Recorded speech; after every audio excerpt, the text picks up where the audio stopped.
दादा, काल मंत्री बावनकुळे यांनी अत्यंत भावूक होऊन आपली कौटुंबिक पार्श्वभूमी सांगत आईचं निधन झालेलं आहे, त्यांना या प्रकरणाचा कसा हे होतंय, त्रास होतोय, भावूक होऊन त्यांनी माध्यमासमोर एक प्रतिक्रिया दिली. याबाबत तुम्ही काय सांगा? काल मला पत्रकार बांधवांनी हा विषय सांगितला की बावनकुळे साहेबांच्या डोळ्याला पाणी आलं आणि ते खूप व्यथित झाले, असं मला पत्रकार बांधवांनी सांगितलं. मी पण रात्री बघितलं, नाही असं नाही आहे.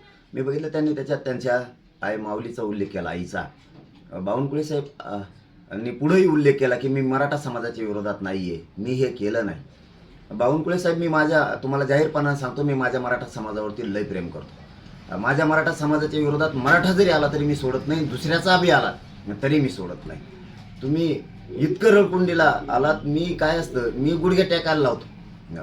तुम्ही जे रडकुंडीला आलात ना, इतके तर मराठ्यांच्या नादी लागल्यामुळं आलात. मला इतकं बोलायची तुम्हाला गरज पण नव्हती, कारण तुम्ही चूक केली. हे बघा, तुम्हाला एवढं रडकुंडीची यायची वेळ याच्यामुळे आली की तुम्ही परळीच्या टोळीच्या नादी लागलात. त्यांचं ऐकून तुम्ही एवढा मोठा अपराध केला की तुम्ही मराठ्यांच्या लेकरांचं वाटोळं केलं त्यांचं ऐकून. तुम्ही हे त्यांचं ऐकायला नको होतं. तुम्हाला आणखी नाही जाहीरपणे सांगतो, इथून पुढं तुम्ही त्या टोळीच्या नादी लागून त्यांचं ऐकायचं नाही, ते तुमच्यापाशी दिसले सुद्धा नाही पाहिजे. कारण तुम्ही काल जे व्यथित झालात, आम्हाला पण वाईट वाटलं. मला सुद्धा, मी रात्री बघितलं ते की तुम्ही तुमच्या आईचं नाव घेतलं. शेवटी ती मायमाऊली, आई ही आई असते सगळ्यांची. तुम्ही आईचं नाव घेतलं. आमच्यावरती मराठ्यांचे संस्कार आहेत. तुम्हाला पहिल्या वेळेस आम्ही माफ करतो, तुम्हाला सोडून देतो. तुमच्यावरती व्यंग मी करणार नाही इथून पुढं, कारण मराठी येते. आम्ही एकदा दोनदा माफ करतो, सोडून देतो, पण याच्यानंतर जर चूक झाली तर सोडणार नाही तुम्हाला. पण हेही सांगतो की तुम्ही 28 ऑगस्टच्या आत तुम्ही पत्र देऊन केलेली चूक दुरुस्त करा.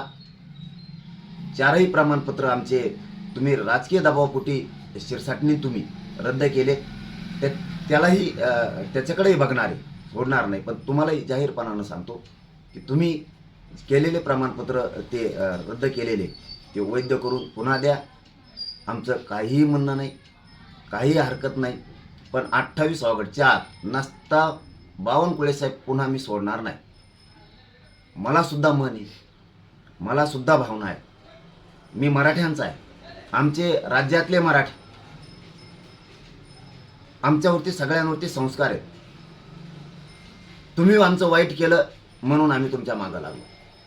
आम्ही तुमच्या कधीही मागं लागलो नसतो. पण तुम्ही काल जे रडकुंडीला आलात ना, फक्त मराठ्यांच्या नादी लागल्यामुळं. पण तुम्ही बोललातच ना आता की मी मराठ्यांच्या विरोधक नाही, मी मराठ्यांच्या विरोधात काम केलं नाही, मी कधी असं करणारा नाही आहे, आणि तुम्ही रडकुंडी आलात. त्याचं कारण सांगतो तुम्हाला. माझ्या मराठ्यांच्या वाटं जर कोणी गेलं ना, तर मी त्याला गुडघ्यावरच टेकवितो. आणि तुम्ही रडकुंडीला आलात, उभ्या महाराष्ट्राने ते बघितलं, म्हणून तुम्हाला आम्ही एवढे वेळ सोडून देतो. तुम्हाला मी माफ करून टाकतो, काही हरकत नाही आहे. पण इथून पुढं तुम्ही अशी चूक मराठ्यांच्या विरोधात करू नका. मी तुमचं इथून पुढं व्यंग करणार नाही. तुम्हाला आम्ही सोडून दिलं, कारण आम्ही एकदा, मराठ्यात म्हण आहे, एकदा दोनदा सोडून द्यायचं, माफ करायचं. तुम्हाला केलं. पण 28 ऑगस्टच्या आत जर तुम्ही केलं नाही तर बावनकुळे साहेब, मी तुम्हाला सोडणार नाही. जे तुमच्या आईबद्दलचं तुमचं मत आहे तेच आमचं मत आहे. आम्ही भावनिक लोक आहेत मराठ्यांचे, पण आमच्या लेकराच्या अन्नात विष खाल्ल्यावर मी सोडू शकत नाही. हे तुम्ही लक्षात ठेवा. तुमची केलेली चूक तुम्ही 28 ऑगस्टपर्यंत सुधारा.